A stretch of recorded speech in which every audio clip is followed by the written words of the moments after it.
como o Papa Francisco ele foi eleito enquanto o Papa Bento ainda estava vivo, o Papa Bento decidiu alguma coisa em quem seria o substituto dele? Tem algum peso ou não?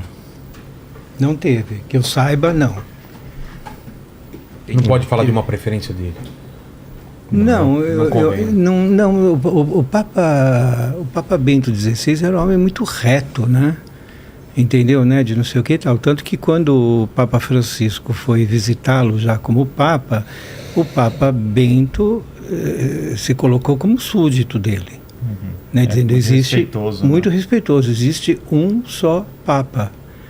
Né? E ele se pôs sobre a custódia, ele não ficou rodando o mundo, dando opiniões, palpitando, intervindo, dando entrevistas. Pelo contrário, ele se enclausurou lá no mosteiro e foi rezar pela igreja, pelo mundo, fez mais uma outra publicação, né? E assim por diante. Então, acho que não interviu minimamente. E não faz sentido o Papa escolher um sucessor também. Bom, até o Papa na fez teoria... no passado, né? Na teoria o Papa pode, inclusive, literalmente escolher um sucessor, aliás, né? Só lembrando que o Papa poderia, em tese, só falou assim, o pessoal não vai ter eleição do Colégio Cardinalício, está aqui... Ele pode fazer isso? Um Papa... Em tese, só lembrando. Não sei. Só lembrando que os canonistas podem me corrigir, mas que eu saiba, em tese, o Papa poderia acabar com todo esse sistema. Não estou nem defendendo isso, nem falando que isso é uma possibilidade factível para o mundo atual, mas que eu saiba, em tese, o Papa poderia abolir todo o sistema eleitoral atual. Daqui a 6 meses tem um filme sobre isso, né? O Vilela já fica assim, mas poderia acontecer isso. Estou falando absolutamente assim, mas que eu saiba, o Papa tem autoridade para mudar as leis da igreja, né?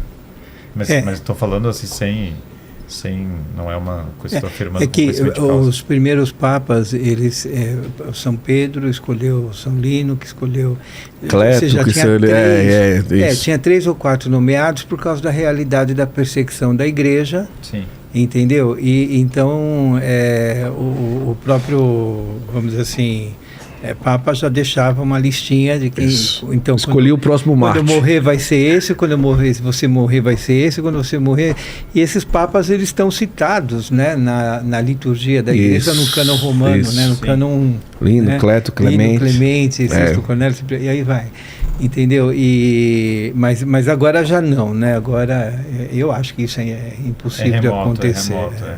A possibilidade é remota, mas historicamente aconteceu muitas coisas. Sabe que ao longo da história as coisas vão mudando. Quando você vai lendo história, né, é maravilhoso que você vai vendo simplesmente as mudanças na forma como os padres, claro, são nomeados e tal, mas a continuidade também é muito visível, né? Sabe, tem um livro que é a Didaquê, que é o Ensinamento dos Apóstolos, que é o primeiro catecismo. São os discípulos de São João contando sobre a organização da igreja. E eu recomendo muito que as pessoas leiam a Didaquê, porque é tão elucidativo, porque vai falar a liturgia da missa, vai falar a necessidade de confessar os pecados, a Didaquê fala sobre o aborto. As pessoas que acham que a história do aborto, a igreja resolveu condenar o aborto recentemente, imagina. A Didaquê fala, não tirarás a vida do ventre. Primeiro catecismo, discípulos de São João escrevendo. Fala do batismo, de como vai ser o batismo. Então tem uma continuidade muito linda na história da igreja. A história da igreja, você vai vendo o quanto, uma das coisas que me encanta na história da igreja é o quão católica é a igreja primitiva. Porque você vai pegar lá, por exemplo, as epístolas de Clemente. Clemente foi o quê? O terceiro papa, o quarto papa? Acho que foi o terceiro. Terceiro papa. Eu tenho em casa as epístolas de São Clemente. Você está vendo, você lê o terceiro papa, né, da história. E quem conhece, né, por exemplo, sei lá, eu cresci lendo os documentos lá de João Paulo II. Você vê a continuidade lindíssima. Você está vendo a mesma igreja. Então, 2000 anos depois você está lendo o mesmo ensinamento. Essa é a beleza mais do que qualquer outra coisa.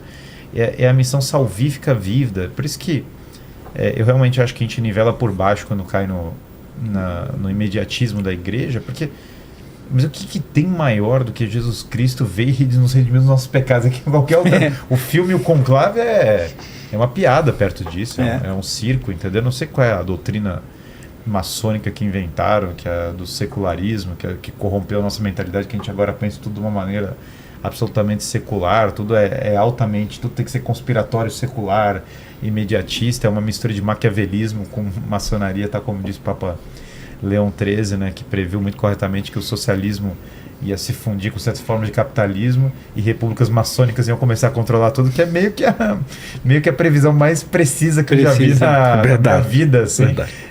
O Papa Leão XIII acertou de maneira muito bela, mas assim, o que é incrível é que essa doutrina eterna, ela permanece, ela está lá, você está vendo a mesma fé, você lê os santos antigos, tá lendo os Atos Apóstolos, né?